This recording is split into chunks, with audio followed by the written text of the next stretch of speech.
ஓம் சாய்ராம். அன்பு குழந்தையே, என்னிடம் பிரார்த்தனை செய்த பிறகும் பிரச்சனை தீரவில்லை என்றும் இருந்த நிலை அதிகமாகிவிட்டது என்றும் அவசரப்பட்டு முடிவு செய்துவிட வேண்டாம். கால்களில் தைத்துவிட்ட முள்ளானது கடுமையான வேதனையை தரும். இரவு பகலாக உறங்குவதை கூட தடுக்கும். இதை அப்புறப்படுத்த வேறு முள்ளை கொண்டு தைத்த முள்ளை சுற்றி பலமுறை குத்த வேண்டியிருக்கும். முள்ளை ஆட்டி பார்க்க வேண்டியிருக்கும். அப்போது வலி உயிர் போவது போல் இருக்கும். ஒரே ஒரு முறை குத்திய முள்ளே கொடிய வேதனை தரும்போது அதை எடுக்க பலமுறை குத்தப்படுகிற நிலையில் வலி கூடுதலாகும் தானே. ஒரு முள்ளின் வலி உனக்கு பாதிப்பை உண்டாக்க என்பதையும் பலமுறை குத்துவதால் வருகிற வலி அதை நீக்குவதற்காகவே அன்றி காயப்படுத்துவதற்காக அல்ல என உணர்ந்து கொள்வாயாக. கஷ்ட நிவர்த்தி வருவதற்கு முன்னால் அதன் தொல்லை மிகவும் தாங்க முடியாத அளவு தெரியும். பாபா கைவிட்டு விட்டார், இனி யார் காப்பாற்றப் போகிறார்கள் என நினைப்பீர்கள். பயப்படாதீர்கள். என் பக்தருக்கு துர்கதியை எந்த நிலையிலும் பரிசாக தரமாட்டேன். காப்பாற்றி விடுவேன். நான் வருவேன் உனக்காக. கலங்காதே.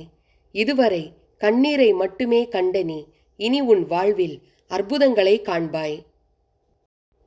உன் கோரிக்கைகளை நான் என்றுமே நிராகரித்ததே இல்லை. நிச்சயம் அது நிறைவேறும். உன் மனதில் தோன்றும் தேவையற்ற சஞ்சலத்தை அழித்துவிடு. உன் கனவுகள் அனைத்தும் மெய்ப்படும். நான் இருப்பேன் உனக்கு வழித்துணையாக எப்போதும்.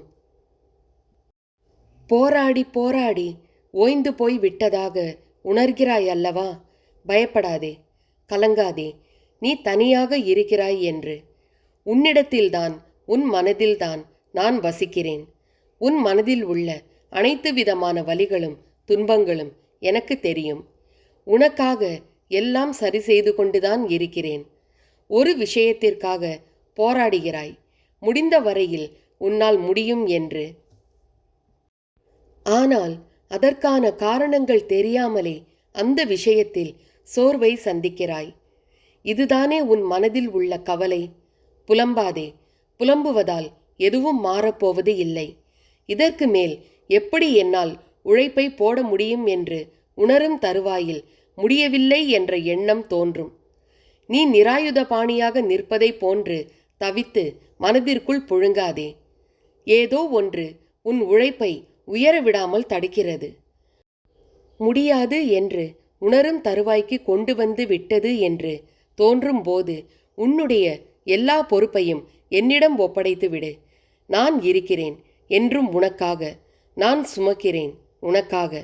மனதை பூ போல் மென்மையாக வைத்துக்கொள். எதுவும் பாதிக்கும் அளவிற்கு உன் மனதை நீ பலவீனமாக்கிக் கொள்ளாதே. மாறுதல் காண நடைமுறைகள் தொடங்கிவிட்டது. புதிய வாழ்க்கைக்காக நீயும் மனதளவில் உன்னை தயார் செய்து கொள்.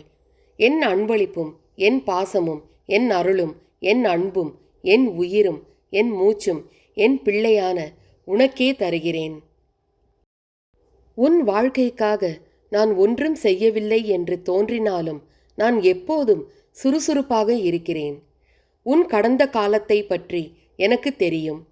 ஒவ்வொரு மணி நேரமும் உன் மனதில் என்ன ஓடுகிறது என்று எனக்கு தெரியும். எனவே வாழ்க்கையில் எப்பொழுதும் தைரியமாக இரு. நான் உன்னை கைவிடுவேன் என்று ஒருபோதும் நினைக்காதே. பிற ஜென்ம பாவங்களை கழுவி நிரந்தர மகிழ்ச்சியையும் மன அமைதியையும் தரவே நான் பிறவி எடுத்தேன்.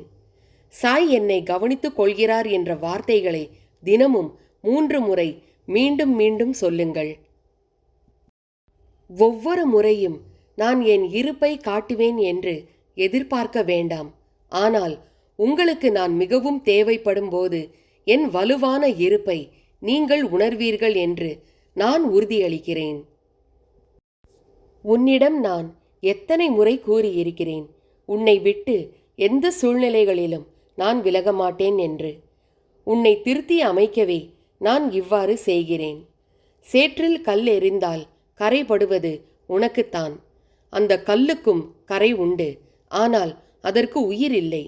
அதை போலவேதான் உனக்கு வரும் பிரச்சனைகளுக்கும் உயிர் இல்லை. ஆனால் நீ அதை பெரிதாய் எடுப்பதால்தான் அதற்கு தேவையில்லாமல் யோசித்து உயிர் கொடுத்து கரை என்னும் சேற்றில் கிடந்து அழுது அல்லோலப்படுகிறாய்.